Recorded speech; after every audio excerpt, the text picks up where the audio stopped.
Hello साथियों, आप सभी कैसे हैं? उम्मीद करते हैं कि आप लोग बहुत बढ़िया हैं और आप लोग का तैयारी भी बहुत बढ़िया ढंग से चल रहा है।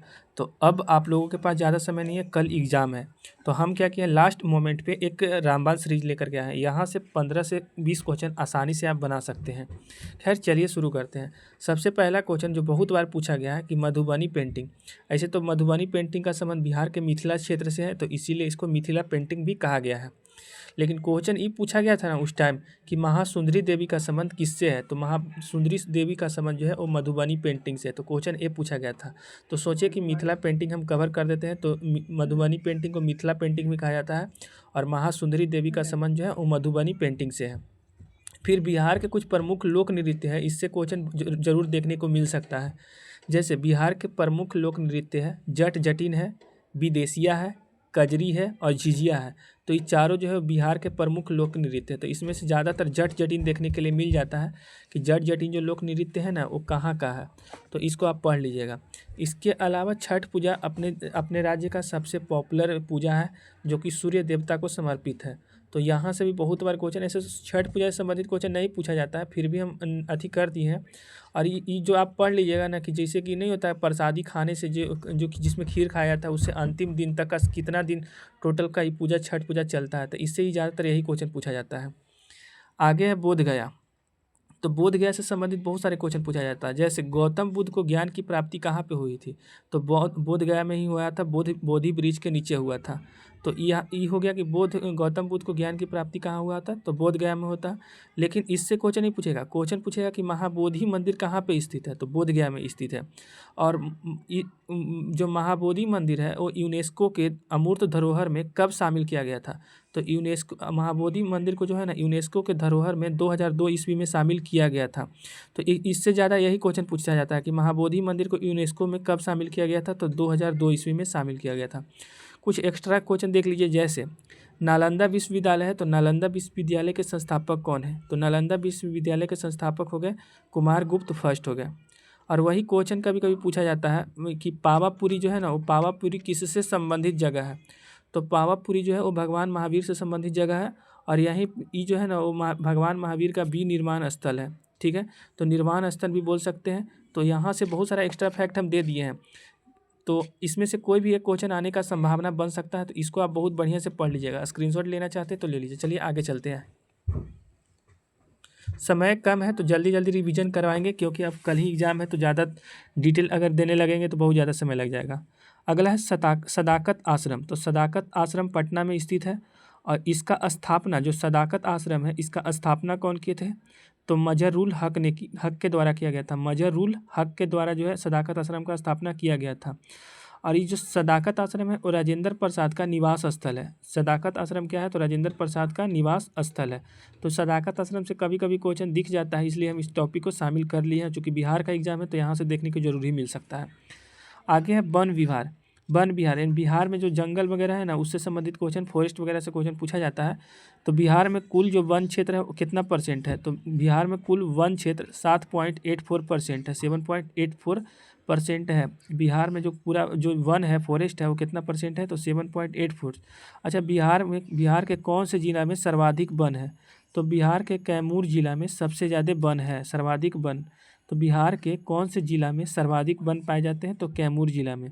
अच्छा, बिहार के कौन से जिला में न्यूनतम वन पाया जाता है, तो बिहार के शेखपुरा जिला में सबसे कम जो है वन पाया जाता है, न्यूनतम। और वही पूछा जाता है ना एक कि जल जीवन हरियाली मिशन के तहत कितने परसेंट वन जो है एक्सपेंड करने का सरकार का लक्ष्य रखा गया है, तो जल जीवन हरियाली मिशन के तहत 17% जो है हरियाली यानी कि वन को एक्सपेंड करने का लक्ष्य रखा गया है। तो इन सभी से ज़्यादातर यही क्वेश्चन तीन गो ये तो ये वन कुल वन क्षेत्र कितना परसेंट है कभी कभार ही आ सकता है, लेकिन ये तीन क्वेश्चन बन सकता है कि बिहार में सर्वाधिक वन वाला क्षेत्र कैमूर जिला, और बिहार में न्यूनतम वन वाला जिला शेखपुरा, और जल जीवन मिशन के तहत कितना परसेंट जंगल को जो है एक्सपेंड करने का लक्ष्य रखा गया, तो 17% का। अब देखिए गंगा से संबंधित क्वेश्चन बहुत ज़्यादा पूछा जाता है। तो पहले तो कि बिहार के कितने जिला में गंगा बहती है, तो बिहार के 12 जिले में गंगा बहती है। ठीक है, जो गंगा का जो जलधारा है बिहार के कितने जिला में बहती है, तो 12 जिले में। अच्छा, बिहार में जो गंगा का कुल लंबाई है वो कितना है, तो 445 किलोमीटर है। कभी कभी क्वेश्चन दिख जाता है कि बिहार में गंगा का कुल लंबाई कितना है, तो 445 किलोमीटर। अच्छा, कभी कभी ये भी पूछा जाता है कि बिहार में गंगा कहाँ पे इंटर करता है। सबसे पहली बार बिहार में जो गंगा है वो बक्सर के चौसा नामक जगह पे इंटर करता है। बक्सर के चौसा नामक जगह पे जो है ना वो गंगा इंटर करता है। तो ये तो हो गया गंगा के बारे में 3 पॉइंट बता दिए। बिहार से संबंधित पॉइंट था कि बिहार के पटना 12 जिले में गंगा फ्लो करती है। इसकी टोटल लंबाई है 445 किलोमीटर। और जो बिहार जो है ना, ये गंगा जो है वो बिहार के बक्सर के चौसा नामक जगह पे इंटर करता है।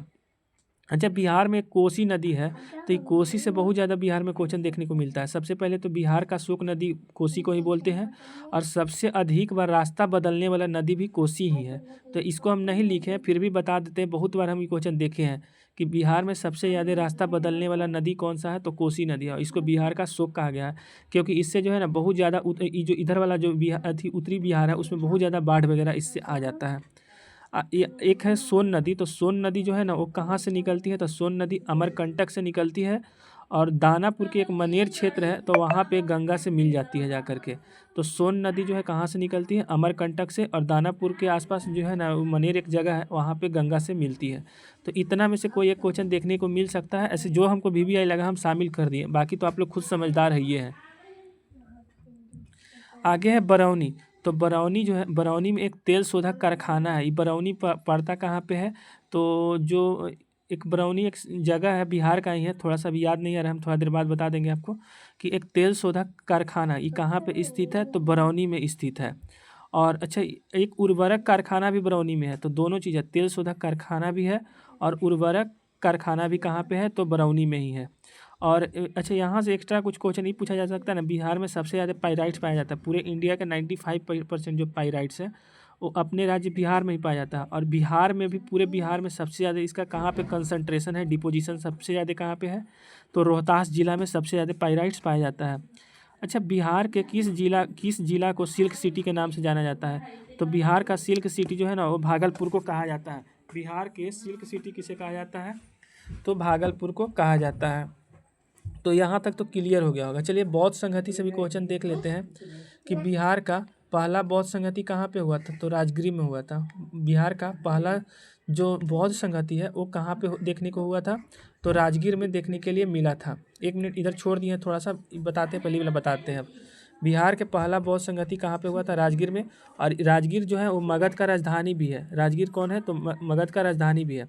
और फिर बाद में राजगीर से मगध का राजधानी पाटलिपुत्रा कर दिया गया था। और ये कौन किया था, तो उदयन किया था। तो कभी कभी ये भी क्वेश्चन पूछ जाता है ना कि जो मगध का राजधानी राजगीर से पाटलिपुत्रा कौन स्थापित किया था, तो उदयन स्थापित किया था। अच्छा, एक जैन संगति कहाँ पे हुआ था, पहला जैन संगति तो पाटलिपुत्रा में हुआ था। और पाटलिपुत्रा राजगीर का दूसरा राजधानी बना था। यहाँ पे ये वाला छोड़ दिए थे ना, देखिए फिर से रिपीट कर देते हैं, ये वाला पॉइंट छोड़ दिए थे हम कि बिहार की जो सबसे ऊंची चोटी है वो कौन सा है, तो बिहार की सबसे ऊंची चोटी सोमेश्वर की पहाड़ी है। यहाँ पे किला लिखा गया बट सोमेश्वर की पहाड़ी कर लीजिएगा। सोमेश्वर की पहाड़ी जिसका ऊंचाई 880 मीटर है, और ये पश्चिमी चंपारण में पड़ता है। बिहार के पश्चिमी चंपारण में पड़ता है। तो ये वाला पेज कंप्लीट हो गया होगा। तो चलिए हम नेक्स्ट पेज में चलते हैं हम लोग। नोट्स बहुत अच्छा और सिस्टमेटिक तरीका से बनाया गया है। इससे आपका 15 से 20 क्वेश्चन आसानी से इस नोट्स से डायरेक्ट आपको एग्जाम में कल देखने को मिल सकता है। चलिए बौद्ध धर्म देखते हैं। थोड़ा बौद्ध धर्म से बहुत ज़्यादा क्वेश्चन एग्जाम में आता है। बिहार के एग्जाम में तो पार्टिकुलरली बहुत ज़्यादा आता है। तो यहाँ से पहला क्वेश्चन ये बनता है कि जो गौतम बुद्ध है ना, ये अपना प्रथम उपदेश कहाँ दिए थे, तो गौतम बुद्ध जो है अपना प्रथम उपदेश सारनाथ में दिए थे। और इनके प्रथम उपदेश को धर्म चक्र प्रवर्तन के नाम से जाना जाता है। तो ये बहुत बार क्वेश्चन देखने को मिला है कि गौतम बुद्ध अपना पहला उपदेश कहाँ दिए थे, तो सारनाथ में। और इसके पहला उपदेश को क्या चीज़ के नाम से जाना जाता है, तो धर्म चक्र प्रवर्तन के नाम से जाना जाता है। फिर एक पीछे भी हम पेज में बताए थे, इसके पीछे जस्ट ही थोड़ा देर पहले बताएं कि गौतम बुद्ध को ज्ञान की प्राप्ति कहाँ हुआ था, तो गौतम बुद्ध को ज्ञान की प्राप्ति बोध गया में हुआ था, बोधि वृक्ष के नीचे। और ये जो बोध गया है वो कौन से नदी के तट पे स्थित है, तो फल्गु नदी के तट पे स्थित है। तो यहाँ से ये भी पूछा जा सकता है कि बोध गया कौन से नदी के किनारे स्थित है, तो फल्गु नदी के किनारे स्थित है। अच्छा, ये जो है बौद्ध धर्म का कुछ संगति हुआ था, बौद्ध संगति। तो बिहार में कुल 3 हुआ था और एक बिहार से बाहर हुआ था। तो टोटल बौद्ध धर्म का 4 संगति हुआ था, जिसमें 3 बिहार में और 1 बिहार से बाहर। तो पहला बौद्ध संगति राजगीर में हुआ था, दूसरा वैशाली में, और तीसरा पाटलिपुत्रा में। और जो चौथा हुआ था बिहार से बाहर कुंडलवन जम्मू कश्मीर में हुआ था। तो आप लोग को याद कर लीजिएगा, इसको स्क्रीनशॉट ले लीजिए। एक है सपेरा विद्रोह या मुंडा विद्रोह एक ही होता है। तो सपेरा विद्रोह या मुंडा विद्रोह दोनों विद्रोह का नेतृत्व कौन किए थे? तो बिरसा मुंडा किए थे। जो सपेरा विद्रोह या मुंडा विद्रोह जो है इसका नेतृत्व कौन किए थे? तो बिरसा मुंडा किए थे। और बिरसा मुंडा को धरती आबा के नाम से भी जाना जाता है। तो पूछा जाएगा कि धरती आबा के नाम से किन्हें जाना जाता है? तो बिरसा मुंडा के नाम से जाना जाता है। अच्छा, इस सपेरा विद्रोह या मुंडा विद्रोह को एक और नाम से जाना जाता है, गुलान के नाम से भी जाना जाता है। तो ई वाला आप पढ़ लीजिएगा, बहुत ही ट्रेंडिंग क्वेश्चन है, बहुत ज़्यादा बारी एग्जाम में रिपीट हुआ है। संताल विद्रोह, तो संथाल विद्रोह जो है ना इसका नेतृत्व कौन किए थे? तो सिद्धू और कान्हा दोनों मिल करके किए थे। और कब किए थे? तो 1855 से लेके 1856 तक। तो संथाल विद्रोह का नेतृत्व कौन किए थे? ये ज़्यादा पूछा जाता है, डेट नहीं पूछा जाएगा। तो सिद्धू और कान्हा दोनों मिल करके किए थे। चलिए आगे के स्लाइड में चलते हैं।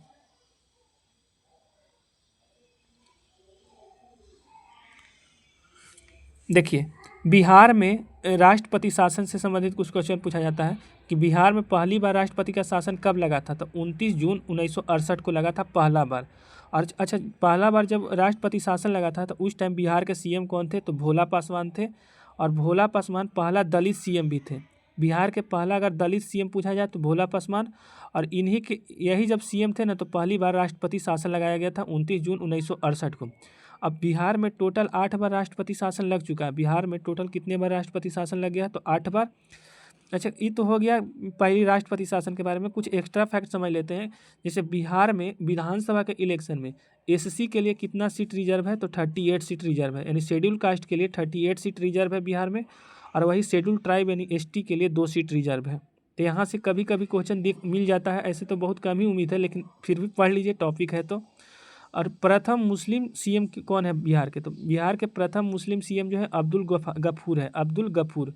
तो ये पूछा जा सकता है कि बिहार के प्रथम मुस्लिम सीएम कौन थे? तो अब्दुल गफूर थे। तो ये वाला टॉपिक क्लियर हो गया होगा। यहाँ पे देखिए कांवर झील, तो कांवर झील जो है ना वो कहाँ पे है? तो बेगूसराय में। अच्छा, एक हम पीछे बोले थे ना बरौनी वाला कि वहाँ पे एक पहला तेल शोधक कारखाना था, तो वो बेगूसराय में ही पड़ता है। हम उस टाइम थोड़ा सा ध्यान से भटक गया था, यहाँ पे आया तो हम रिपीट कर दिए। कांवर झील कहाँ पे है? तो बेगूसराय में है।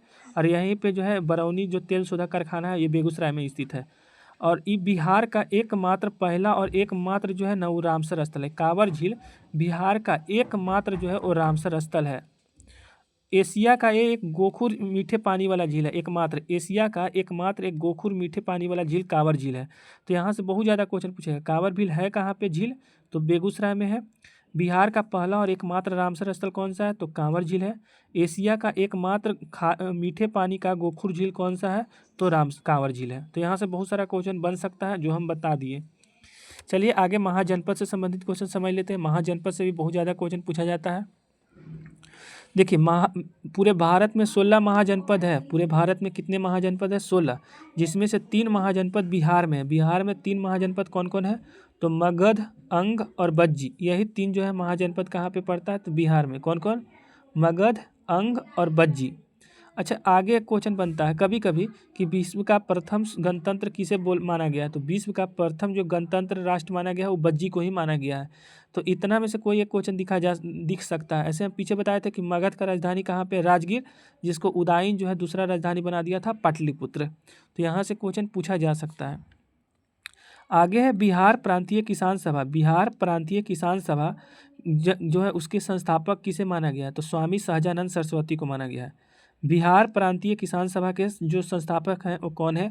तो स्वामी सहजानंद सरस्वती। अच्छा, आप लोग के लिए एक होमवर्क दे रहे हैं, बिहार सोशलिस्ट पार्टी के संस्थापक कौन है? आप इसको बतलाइएगा, कमेंट जरूर कीजिएगा। आगे देखिए, पटना उच्च न्यायालय जो है, पटना जो हाई कोर्ट है, इसकी स्थापना कब की गई है? बहुत ज़्यादा बारी क्वेश्चन रिपीट हुआ है। बिहार के तो कई एग्जाम में, जैसे बीपीएससी वगैरह के एग्जाम में भी रिपीट हो चुका है। तो पटना उच्च जो न्यायालय, इसका स्थापना 3 फरवरी 1916 का हुआ है। कब हुआ है? 3 फरवरी 1916 को पटना उच्च न्यायालय का। आगे एक इंडिका संबंधित पुस्तक है। इंडिका जो है एक मेगास्थनीज का सबसे पॉपुलर बुक है। तो इसमें जो है ना वो मौर्य वंश के जो शासक है चंद्रगुप्त मौर्य, उनके शासन का इसमें जिक्र किया गया है।